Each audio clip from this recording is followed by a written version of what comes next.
എന്റെ അലവൻസ് പിടിച്ചു വെക്കാൻ കമ്പനിക്ക് എന്താണ് അവകാശം? നീ വിചാരിക്കുന്ന പോലല്ല കാര്യങ്ങള്. ഞാൻ മൂവ് ചെയ്യുന്നുണ്ട്. എടാ, you should rethink Wahid. You have to come back. അങ്ങനെ ഒരു വിഷയമേ ഉദിക്കുന്നില്ല. There is no going back. ഞാൻ നല്ല ടൈറ്റിലാണ് Stanley. I need money so bad.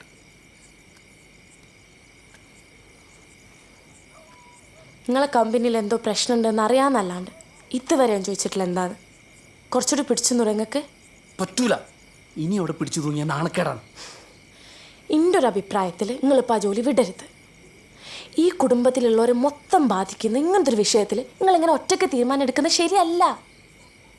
അങ്ങനത്തെ ഒരു ഒറ്റ ബുദ്ധിക്ക് കുടുംബജീവിതത്തിൽ ഇടവില്ല. അങ്ങനെയുള്ളവർ കല്യാണം കഴിക്കാത്തതാണ് നല്ലത്.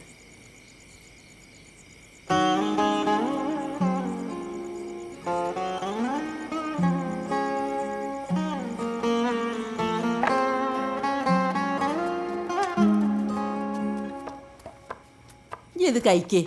ചെന്നമ്മേൻ്റെ പറമ്പിലെ പ്ലാവുമ്മൽ ആദ്യം ഉണ്ടായ ചക്കയാ. അനക്ക് ചക്കപ്പോയ്ക്ക് ഇഷ്ടമായതുകൊണ്ടാ ഞാൻ ഇങ്ങനെയാക്കിയത്. ഈ പോയി കയ്യേക്ക്. ആരാ പറഞ്ഞു എനിക്കിപ്പോൾ ചക്ക വേണമെന്ന്? ചക്ക തിന്നാ തീരുന്നതല്ല എൻ്റെ പ്രശ്നങ്ങള്. ഞാൻ അങ്ങനെ തലപ്രാന്ത് പിടിച്ചിരിക്കുമ്പോൾ നിങ്ങൾ ഇന്നെ അങ്ങനെ സൽക്കരിക്കല്ലേ? ഏത് നേരം നോക്കിയാലും ഇവിടെ ഒരു ചക്ക.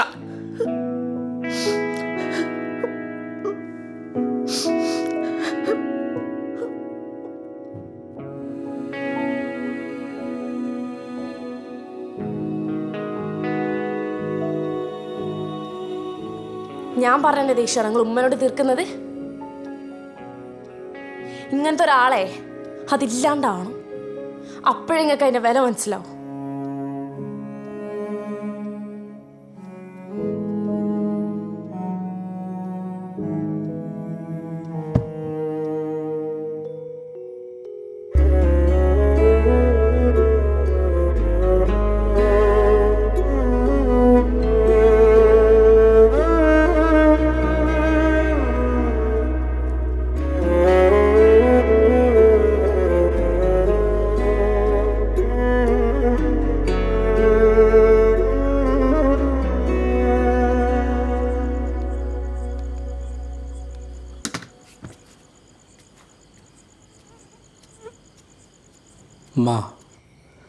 ഞങ്ങളോടല്ല ദേഷ്യം പിടിച്ചത്.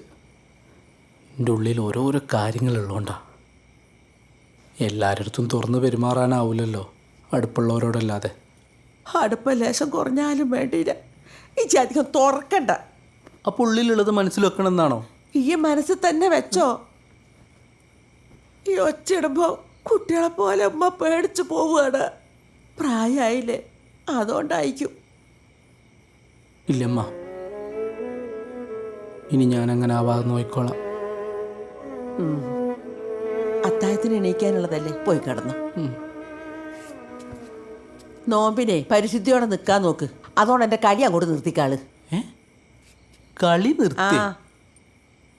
അല്ലെങ്കിൽ മഗ്‌രിബാങ്ക് കൊടുക്കുമ്പോൾ ഈ ഗ്രൗണ്ടിലായിരിക്കൂലേ. നോക്ക്, നോമ്പ് തുറക്കാൻ നേരം ഇവിടെ എത്തണം. ഇല്ലെങ്കിൽ ഈ നോമ്പ് നോക്കണ്ട. പട്ടിണി കിടന്നിട്ടൊന്നും ഒരു കാര്യമില്ല കേട്ടോ. അതെന്ത് വർത്താനാണമ്മ? മതം വന്ന് വിളിക്കുമ്പോഴേക്കും കൂട്ടായ്മയിൽ നിന്ന് പിന്തിരിയേ. ലോകകപ്പായാലും ടി വി അന്ന് ഓഫാക്കിക്കും ബാങ്ക് കൊടുക്കുമ്പോൾ ഉളപ്പാ. എനിക്കതാവും പ്രശ്നമില്ലാത്ത. ഇതൊക്കെ തികച്ചും വ്യക്തിപരമായ കാര്യങ്ങളല്ലേ. അതൊക്കെ കൊട്ടിഘോഷിച്ച് നമ്മൾ പുറത്തിരിഞ്ഞിക്കുക. നിർബന്ധ ഘട്ടത്തിൽ കള്ളു വരെ കുടിക്കാന്നല്ലേ. അതിന് ഇവിടെ എവിടെയാ നിർബന്ധം? ആക്കണ്ട്, അത് നിങ്ങൾക്ക് പറഞ്ഞാൽ മനസ്സിലാവില്ല. അപ്പൊ എങ്ങനെയാ നോമ്പ് ഓർക്കുക? ഞാനൊരു കാരൊക്കെ എടുത്ത് പോക്കറ്റിലിടും. ബാങ്ക് കൊടുക്കുമ്പോൾ എടുത്ത് നോമ്പ് ഓർക്കും. എന്നിട്ട് ഇവിടെ വന്ന് നിസ്കരിക്കും. എന്റെ മോനെ അത്രയ്ക്ക് കഷ്ടപ്പെടണ്ട. എന്തൊക്കെ ന്യായം പറഞ്ഞാലും നോമ്പ് ഓർക്കാൻ നേരം ഇവിടെ എത്തിയില്ലെങ്കിലേ പിന്നെ ഇങ്ങോട്ട് കയറണ്ട കേട്ടോ. അത് കാണാം.